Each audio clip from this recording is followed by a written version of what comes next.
रिश्तों की परतें। कई सालों से छोटा मोटा उपहार देकर काम चला रहे हो भैया, आखिर सोने के झुमके कब मिलेंगे? सुनीता ने भाई धीरज को राखी बांधते हुए व्यंग्य बाण छोड़ ही दिया। अरे सुनीता, अभी हाथ जरा तंग है, मौका मिलते ही दे दूंगा। भैया धीरज मुस्कराए। क्या भैया, हर बार यही कहकर टाल देते हो? आपके घर आने में ही अच्छा खासा किराया भाड़ा लग जाता है, कुछ तो बहन का ख्याल किया करो। सुनीता का मुंह फूल गया था। सुनीता जब भी भाई धीरज और भाभी पुष्पा के घर आती, एक छोटा मोटा सा भूचाल ले आती। धीरज की आर्थिक स्थिति बहुत अच्छी नहीं थी, पुष्पा और बच्चे सब अच्छे से समझते थे, पर सुनीता की फरमाइशें आती रहती थीं। धीरज की बेटी काशवी की कुछ महीनों पहले ही नौकरी लगी थी और बेटा किशुंक बैंक से लोन लेकर हॉस्टल में इंजीनियरिंग की पढ़ाई कर रहा था। सोने के झुमके तो जब मिलेंगे तब मिलेंगे, पर भाभी, मेहमानों की आवभगत तो ढंग से कर दिया करो। कुछ दिन पहले जब ये अपने दोस्त को लेकर खाने पर आए तो आपने पूरी सब्जी और हलवे में ही निपटा दिया। सुनीता ने मुंह बनाया। वो दीदी, जीजा जी जल्दी में थे सो इतना ही बना पाई, पुष्पा ने शांत भाव से कहा। तो भाभी, काशवी से मदद ले लेती, वो घर पर ही थी ना, उसके हाथों में क्या मेहंदी लगी थी? सुनीता के पति का ऑफिस धीरज के घर के पास ही पड़ता था। कई बार सुनीता जब लंच बॉक्स में ही तैयार कर पाती थी तो वो लंच टाइम में अपने किसी सहकर्मी को लेकर निसंकोच साले धीरज के घर चले आते थे। उन्हें बाहर का खाना पसंद नहीं था।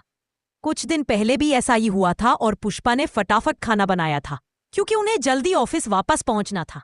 और किंशुक, तुम, जब मेरा मोनू अपने दोस्त के साथ आया था तो तुमने उसे सिर्फ चाय बिस्किट ही दिया, एक दो तरह के नमकीन ही रख देते। सुनीता का अगला निशाना किंशुक था। बुआ, उस समय मुझे जरूरी काम से निकलना था, इसलिए इतना ही कर पाया। घर पर कोई था नहीं और मोनू के आने के बारे में पहले से पता नहीं था। हाँ, तो अपने मामा के घर आने के लिए मोनू को पहले से सूचना देनी पड़ेगी क्या? और भाभी, बच्चों को थोड़े तौर तरीके भी सिखाइए, सिर्फ पढ़ाई से कुछ नहीं होता है। पुष्पा ने इशारों से किंशुक को वहां से जाने को कह दिया। सुनीता के पति वाला गुण उसके बेटे में भी था।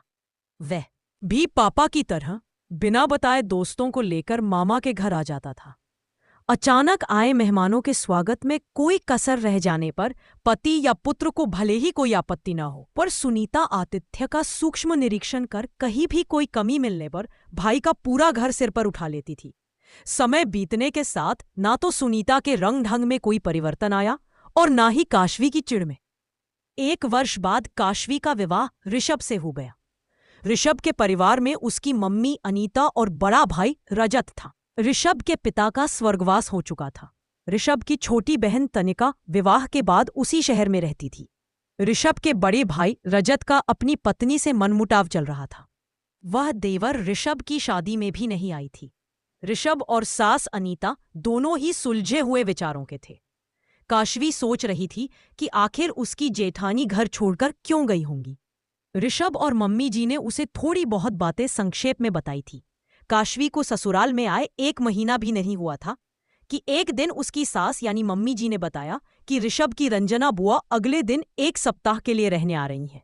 शादी में उनसे बहुत ज्यादा बात करने का समय नहीं मिला था। बुआ शब्द सुनते ही काशवी एकदम चौकन्नी हो गई। बचपन से ही सुनीता बुआ का आगमन एक छोटा मोटा तूफान लेकर आता था। जाने ये रंजना बुआ कैसी होंगी। मम्मी जी, क्या मुझे ऑफिस से छुट्टी लेनी होगी? कल से पूरे हफ्ते जो स्पेशल डिशेस बनानी हो उनके बारे में प्लानिंग कर लेते हैं। आप मुझे रंजना बुआ की पसंद बता दीजिए, मैं रसोई का सामान मंगवा लूंगी। काशवी बेटा, इतना हड़बड़ा क्यों रही हो? छुट्टी लेने की कोई जरूरत नहीं है, तुम अपना रूटीन फॉलो करो। रंजना बुआ बहुत ही सादा खाना खाती है। जैसे तुम्हारे ऑफिस जाने से पहले हम दोनों मिलकर नाश्ता और खाना बना लेते हैं, वैसे ही करेंगे। कुछ और काम होगा तो मैं मेड से करवा लूंगी। मम्मी जी की बातें सुनकर भी काशवी आश्वस्त नहीं हो पा रही थी। अगले दिन सुबह रंजना बुआ आ गई थी। रंजना बुआ ने तो उपहारों की झड़ी लगा दी थी। कपड़े, मिठाइयां और मेवे देखकर काशवी की आंखें फटी की फटी रह गई। क्या कोई बुआ इतने उपहार लेकर आती है? सुनीता बुआ को तो उसने हमेशा मांगते या शिकायत करते ही देखा था। कीमती उपहारों से भी बढ़कर था रंजना बुआ का सरल और सहज व्यवहार। रंजना बुआ को आए हुए 2 दिन हो गए थे। काशवी ने देखा कि सुबह की चाय से रात के खाने तक जो कुछ भी उनके सामने आता, रंजना बुआ दिल खोलकर हर चीज की तारीफ करती थी। काशवी, तुम्हें खाने में क्या पसंद है? आज मैं तुम्हारी पसंद का खाना बनाऊंगी। काशवी, हमें गरम रोटियां नहीं खानी है, तुम रोटियां बनाकर आ जाओ, तभी सब साथ में खाना खाएंगे। काशवी को रंजना बुआ की बातों पर विश्वास ही नहीं हो रहा था। क्या ससुराल के रिश्तेदार भी इतने आत्मीय वो सब पे है? इतना लाड़ तो कभी उसकी सुनीता बुआ ने भी नहीं किया था। बीच बीच में रंजना बुआ फूफा जी के एक दिन पर काशवी की प्रशंसा के पुल बांधती रहती थी। रंजना बुआ के वापस घर जाने तक काशवी उनके वात्सल्य की वर्षा में ऊपर से नीचे तक सराबोर हो गई थी। रंजना बुआ को गए अभी 4 दिन ही हुए थे कि कनिका आ गई। उसका पारा चढ़ा हुआ था। क्या मम्मी, मेरी सास तो एकदम अड़ियल है। कितना बोला कि मेरी बुआ आ रही हैं और मुझे उनसे मिलने जाना है, पर उन्हें तो खुद ही घूमने जाना था। मुझे यहां आने से मना कर दिया। कनिका झुंझलाई। घूमने नहीं जाना था, तुम्हारे देवर के लिए लड़की देखने जाना था। उनका कार्यक्रम तो पहले से ही तय था। उनका काम तुम्हारे यहां आने से ज्यादा जरूरी था। मम्मी, आप तो हमेशा मेरी सास का पक्ष लेती रहती हैं। इसके पहले भी जब रंजना बुआ आई थी, तब भी मैं नहीं आ पाई थी। तब तुम्हारी नंदत को डेंगू हो गया था और वह काफी कमजोर हो गई थी। कई लोग उसे देखने भी आ रहे थे। ऐसे में तुम्हारा सिर्फ बुआ के साथ समय बिताने के लिए आना उचित नहीं था। अब इसमें कनिका की भी क्या गलती है? रंजना बुआ है ही इतनी प्यारी। काशवी मन ही मन मुस्करा रही थी। घर में कुछ भी घटित हो, पर जेठ रजत भैया हमेशा चुप्पी साधे रहते थे। काशवी को उनकी समस्या के बारे में ज्यादा पता नहीं था, इसलिए उनके बारे में कोई राय बनाना मुश्किल था। आजकल काशवी के ऑफिस में काफी काम था। उसे अपनी सहकर्मी श्रुति के साथ मिलकर कुछ काम खत्म करना था, पर श्रुति 2-3 दिनों से काम पर अपना पूरा ध्यान नहीं दे पा रही थी। एक लड़की श्रुति से मिलने आती थी। श्रुति उसके साथ ऑफिस के पास के किसी पार्क या रेस्टोरेंट में चली जाती थी। श्रुति से पूछने पर पता चल कि वह लड़की अलका उसकी पुरानी सहेली है और उसके व्यक्तिगत जीवन में काफी समस्याएं चल रही हैं। पास के शहर से यहाँ अपनी किसी रिश्तेदार के घर आई है।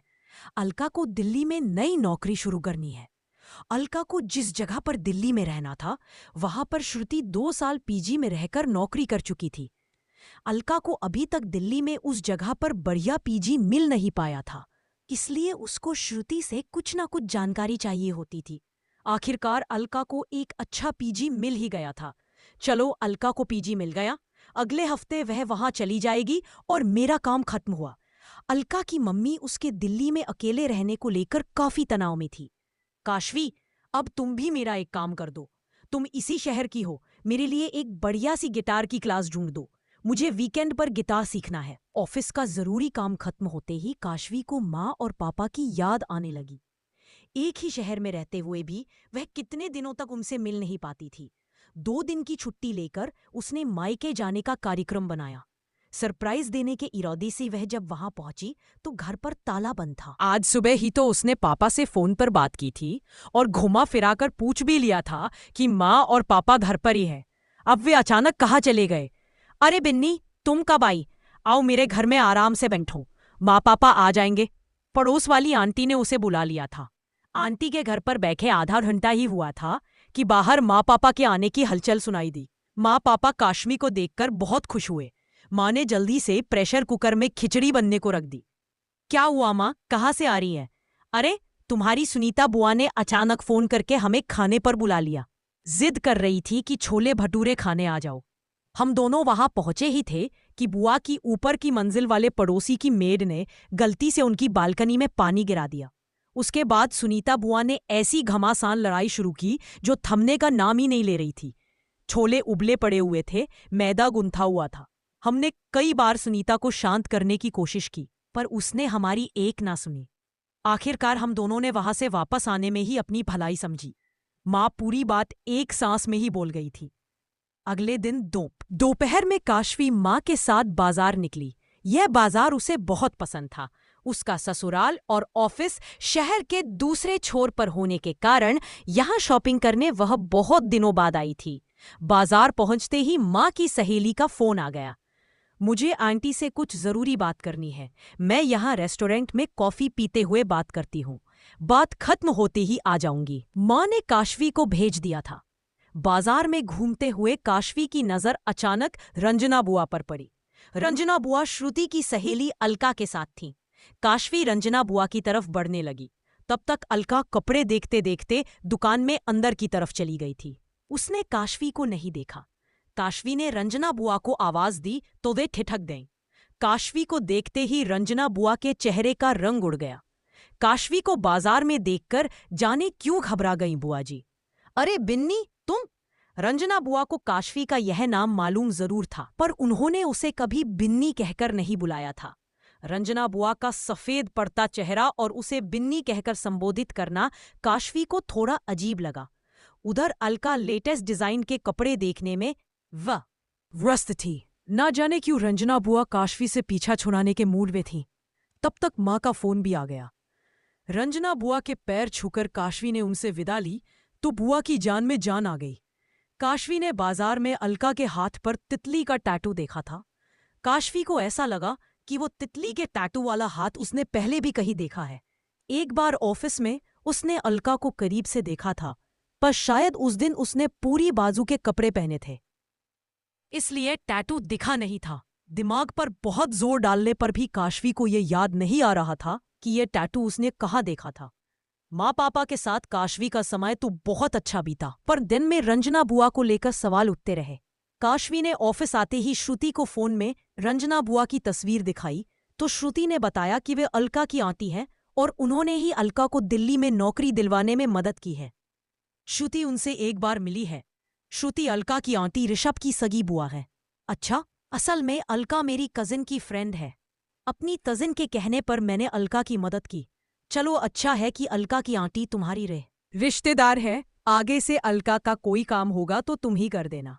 अरे हाँ, कान से याद आया ताशवी, तुमने मेरे लिए अपने शहर में कोई गिटार क्लासेस की जानकारी जुटाई या नहीं? श्रुति को गिटार क्लासेस ढूंढने का आश्वासन देकर काशवी घर पहुंची तो मम्मी जी कनिका को फोन पर कुछ समझा रही थी, पर कनिका शांत नहीं हो रही थी। काफी देर बाद मम्मी जी की बातें खत्म हुई। क्या हुआ मम्मी जी? अरे कनिका की नादानियां और क्या। कनिका निखिल से नई कार खरीदने की जिद कर रही है और निखिल कह रहा है कि अभी पैसे नहीं है। कनिका की सास ने कह दिया कि कनिका ना तो घर की जिम्मेदारियों को गंभीरता से लेती है और ना चादर देखकर पाँव पसारती है। कनिका की सास गलत नहीं है। कनिका के ससुराल में जिम्मेदारियां भी है और आर्थिक परेशानियां भी। कितना मना किया था कनिका को कि वो निखिल से विवाह ना करे। उसमें अभी परिपक्वता नहीं है, उस परिवार में सामंजस्य नहीं बिठा पाएगी। पर कनिका ने मेरी एक ना सुनी। कनिका और निखिल की लव मैरिज हुई थी मम्मी जी। हाँ, दोनों कॉलेज में साथ पढ़ते थे और गिटार क्लासेस में भी साथ थे। ओह। काशवी का मन हुआ कि रंजना बुआ से बाजार में हुई मुलाकात के बारे में मम्मी जी को बताए, पर फिर वह रुक गई। वैसे भी बताने को कुछ खास नहीं था। रंजना बुआ ने कुछ ऐसा कहा भी नहीं था। अभी उसकी शादी को थोड़ा ही समय हुआ था। इस तरह रंजना बुआ के अजीब व्यवहार की विवेचना करना अच्छा नहीं लगता। वैसे भी थोड़ी देर में मम्मी जी को किसी कीर्तन में जाना था। काशवी ने मम्मी जी से गिटार सिखाने वाले संगीत संस्थान का पता ले लिया था। अगले दिन काशवी ने श्रुति को संस्थान का पता दे दिया। श्रुति ने काशवी से वह संगीत संस्थान भी देखकर आने का अनुरोध किया। काशवी ऑफिस में काम खत्म करके संस्थान पहुंच गई। वहां की प्रबंधक सुनंदा से काशवी की मुलाकात हुई। सुनंदा कनिका को अच्छे से जानती थी। आप कनिका की छोटी भाभी हैं? कनिका ने तो मायके में भी कोहराम मचा रखा होगा। उस पर से कनिका की बुआ के तो कहने ही क्या। ऐसी बुआ से तो भगवान बचाए। सुनंदा के चेहरे पर व्यंग्य छलक रहा था। काशवी के मन में संदेह के बीज को सुनंदा ने प्रस्फुटित कर दिया था। आखिर सुनंदा ने ऐसा क्यों कहा? उस दिन बाजार में काशवी को देखकर रंजना बुआ घबरा क्यों गई थी? वह तितली के टैटू वाला हाथ काशवी ने कहाँ देखा था? जहां कनिका गिटार सीखती थी। वहां जाने पर काशवी को कई बातें पता चली। क्या मतलब सुनंदा मैम? काशवी को उत्सुकता हुई। जब कनिका और निखिल यहां गिटार सीखते थे तो मेरी कनिका से अच्छी दोस्ती हो गई थी। कनिका थी संपन्न घर की फिजूल खर्च लड़की और निखिल आर्थिक रूप से थोड़े कमजोर घर का लड़का। कनिका और निखिल का रिश्ता आगे बढ़ाने में कनिका की बुआ की बहुत बड़ी भूमिका थी। जाने क्यों कनिका की बुआ 22 वर्ष की कनिका को घुमा फिराकर कैरियर पर ध्यान देने की सलाह देने के बदले जल्द से जल्द निखिल से शादी करने को उकसाती रहती थी। सुनंदा ने विस्तार से बताया। पर कनिका और निखिल तो पहले से ही कॉलेज में साथ में पढ़ते थे। काश्मी की उत्सुकता बढ़ रही थी। कॉलेज में दोनों की बस थोड़ी ही जान पहचान थी। असली प्रगाढ़ता तो इसी म्यूजिक इंस्टीट्यूट में आकर शुरू हुई, वो भी कनिका की बुआ की शह पर। सुनंदा झल्लाई हुई थी। ऐसा क्यों लगा आपको? काशवी हतप्रभ थी। अरे यहां से थोड़ी दूर पर ही तो कनिका की बुआ का घर है। उसकी बुआ खुद आकर दोनों को अपने घर ले जाती थी। इस म्यूजिक इंस्टीट्यूट में इतना एकांत कहाँ? कनिका और निखिल तो बुआ के घर पर ही मिलते थे। कनिका के फूफाजी बिजनेस में व्यस्त रहते थे और उनके दोनों बच्चे यहाँ रहते नहीं थे। बुआ घर पर अकेले ही तो रहती थीं। वैसे झूठ क्यों बोलूं, मैं खुद उस समय कनिका की बहुत अच्छी सहेली थी। कनिका का हर कदम मुझे सही लगता था। कनिका के पिता थे नहीं। कनिका की सीधी सरल मम्मी पूजा पाठ में व्यस्त रहती थी। कनिका के दोनों भाई और भाभी अपनी नौकरी में व्यस्त थे। कनिका अपनी बुआ से बहुत ज्यादा प्रभावित थी। वो कनिका की हर बात में हाँ जो मिलाती थी। निखिल से शादी होने के बाद कनिका मुझसे एक बार 10 और एक बार 15,000 रुपए ले गई। पैसा वापस मांगने पर बहाना बना देती है और ससुराल की तंगी का रोना रोने लगती है। कनिका तो अब नौकरी कर रही है, फिर भी मेरे पैसे नहीं लौटा रही है। मेरा तो कनिका से बात करने का मन भी नहीं होता है, पर क्या करूं, अपने 25,000 वापस भी तो लेने हैं। सुनंदा का आक्रोश बाहर आ रहा था। जब से कनिका मेरे पैसे लौटाने में आनाकानी कर रही है, तब से मैं भी बहुत गहराई में जाकर सोचने लगी कि आखिर ये सब हुआ क्यों। कनिका ने बिना अपने कैरियर में सेटल हुए एक आर्थिक रूप से कमजोर परिवार में शादी की। इसके लिए काफी हद तक उसकी रंजना बुआ जिम्मेदार है। कनिका की कम उम्र और अपरिपक्वता का उपयोग उन्होंने अपनी कुंठा मिटाने के लिए किया। सुनंदा ने बोलना जारी रखा। अपनी कुंठा मिटाने के लिए? काशवी आश्चर्यचकित थी। मैंने कहा ना कि मेरे पैसे फंसे तो मैं सारी बातों की गहराई में उतर गई। कनिका ने मुझे बताया था कि उसकी बुआ की बेटी का पति उसे छोड़कर किसी और से शादी करना चाहता है, पर उनकी बेटी तलाक के लिए राजी नहीं है। वो जैसे तैसे अपने बच्चों के साथ पति के घर में रह रही है। कनिका की बुआ की बेटी के साथ गलत हुआ तो किसी और की बेटी के साथ भी कुछ गलत हो तो अपनी कुंठा कम हो जाए। पता नहीं, मुझे तो यही समझ में आया। सुनंदा बिना रुके बोले जा रही थी। सुनंदा, तुमने ये सारी बातें विस्तार से कभी कनिका के घरवालों को बताने की नहीं सोची? काशवी हैरान थी। मैंने बताया ना आपको कि कनिका पहले मेरी करीबी सहेली थी। अभी इसलिए नहीं बताया कि मुझे कनिका से 25,000 वापस चाहिए थे। अगर कनिका नाराज हो जाती तो आपको पता ही होगा कि कनिका की बड़ी भाभी के घर छोड़कर जाने के बाद से कनिका की मायके में ज्यादा चलती नहीं है, तो मेरे पैसे कौन देता?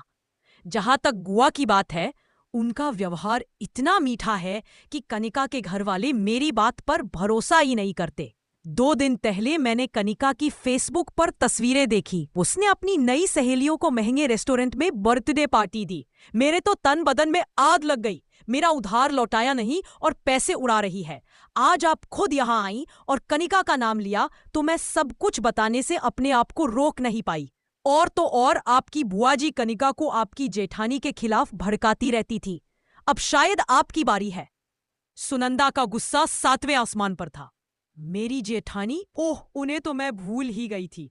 अब याद आया कि वह तितली के टैटू वाला हाथ मैंने कहाँ देखा था। मेरी जेठानी अलंकृता के हाथ में। असल में तो उन्हें कभी देखा नहीं था। रजत भैया के कमरे में उनकी शादी और किसी हॉलिडे ट्रिप की तस्वीर में ही उन्हें देखा था। काशवी के मन में उथल पुथल मची हुई थी। गिटार क्लासेस की जानकारी लेने गई काशवी के इस नई जानकारी ने तो होश ही उड़ा दिए थे। रंजना बुआ का घर इसी इंस्टीट्यूट के पास ही था। शाम हो रही थी। काशवी सीधे घर के लिए निकल गई। काशवी सीधे ऊपर की मंजिल पर बने रजत भैया के कमरे में गई। भैया अक्सर ऑफिस टूर पर रहते थे। काशवी इस कमरे में 1-2 बार ही आई थी। कमरे में जाकर उसने अलंकृता भाभी की तस्वीर ध्यान से देखी। ये तो अलका ही थी। पहले वह क्यों नहीं पहचान पाई? कैसे पहचानती? भाभी से कभी मिली जो नहीं थी। पहली तस्वीर में भाभी दुल्हन के मेकअप में थी और दूसरी में वे काला चश्मा और बड़ी सी टोपी लगाए हुए थी। दूसरी तस्वीर में तितली वाला टैटू साफ दिख रहा था। अब समझ में आया कि उस दिन बाजार में रंजना बुआ के चेहरे का रंग क्यों उड़ गया था। पर भाभी अलंकृता से अलका कब बन गई? मम्मी जी को ऐसे कुछ बताना ठीक नहीं होगा। उन्हें एक बार अवसाद की समस्या हो चुकी है। ऋषभ 2 दिन बाद घर वापस लौटेंगे। फोन पर सारी बात करना उचित नहीं होगा। रंजना बुआ ने कनिका के भविष्य के साथ यूं खिलवाड़ किया। वे अलंकृता भाभी की दिल्ली में नौकरी दिलवाने में भी मदद कर रही थी। काशवी ने श्रुति को फोन किया। श्रुति घर में आराम से बैठकर टीवी देख रही थी। काशवी ने उसे संगीत संस्थान के पूरे घटनाक्रम की जानकारी दे दी। ये लो काशवी, मेरी कजन रिया दी से बात कर लो। श्रुति ने अगले दिन ऑफिस में काशवी को फोन थमा दिया। हेलो रिया दी, मुझे आपकी फ्रेंड अलका के बारे में जानना है। उनका नाम अलंकृता है ना? हाँ काशवी, उसका नाम अलंकृता है। मुझे वो नाम थोड़ा भारी भरकम सा लगता है, इसलिए मैं उसे अलका बुलाती हूँ। तुम उसकी देवरानी हो ना? तुम्हें पता ही होगा कि अलका एक महत्वाकांक्षी लड़की है और उसका पति रजत पुराने विचारों का इंसान है। रिया दी, मैं उन आंटी के बारे में जानना चाहती हूँ जिन्होंने अलंकृता भाभी को नौकरी दिलवाने में मदद की थी। काशवी, मैं उनसे मिली तो नहीं हूँ, पर अलका के मुंह से यह सुना था कि वे उसे नौकरी दिलाने में उसकी बहुत मदद कर रही है। और भाभी के घर वाले इस बारे में क्या सोचते हैं?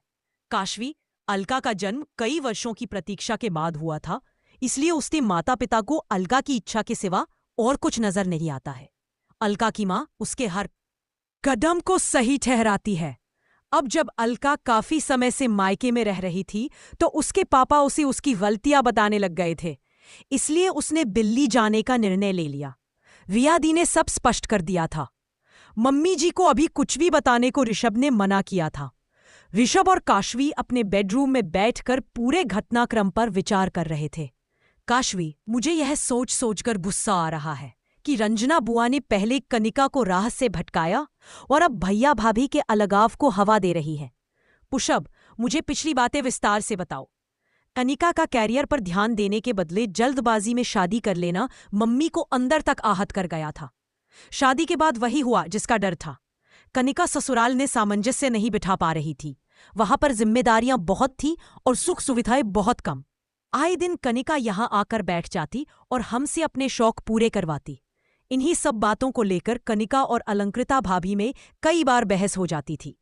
ये जानते हुए भी कि कनिका गलत है, मम्मी खुलकर भाभी का पक्ष नहीं ले पाती थी। भाभी गलत नहीं थी, पर उनमें थोड़ा